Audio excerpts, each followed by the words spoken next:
guys, welcome to Ghana Today TV, and once again I am Nana Kofi. I'm here to bring you another trending and exciting story on social media. So yes, Afia Schwarzenegger is in the news. She has jumped to the defense of Tracey Boakye and Dr Kweku Oteng on social media. Just we're releasing new video which I'll be bringing to you.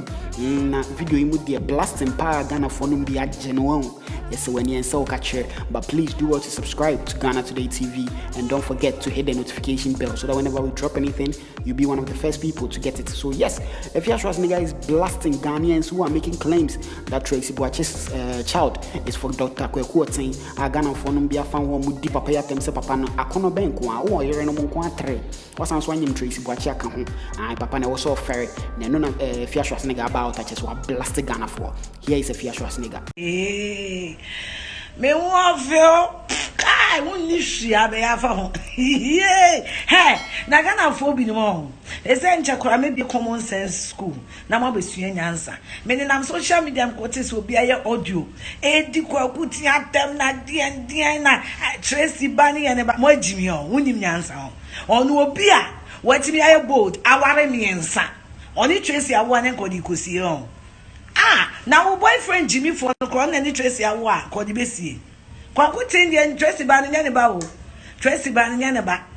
no be aye bold awo miensa hwan no ne ba wo besie na mo di na tem no obi wo fi anka ye se kwaku tin wo busuani a enka ye se kwaku tin Dr Kweku Oteng wadi wan ka be de nyame asinti mu nyai se mu di class sam eta wodu achi na gege tin ba ne Tracey wanyo ni Tracey na wo ye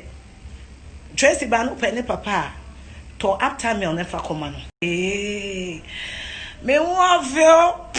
I won't share be afa hey na Ghana for bi no e say nchakora me be common sense school na ma besua nyansa me nam social media mkote so bi aye audio di kwaku ti atem na dien na Tracey bani ene ba mo agimi o wonim nyansa onu obi a watimi aye bold aware miensa oni Tracey awo ne nkodi kosi o now boyfriend Jimmy for no crown any Tracey awa kodi besie kwaku tin Tracey bani nya ne ba o Tracey bani nya ne ba no be aye bold awo miensa hwan no ne ba wo besie na mo di na tem no obi wo fi anka ye se kwaku tin wo busuani a enka ye se kwaku tin Dr Kweku Oteng wadi wan ka be de nyame asinti mu nyai se mu di class sam eta wodu achi na gege tin ba ne Tracey wanyo ni Tracey na wo ye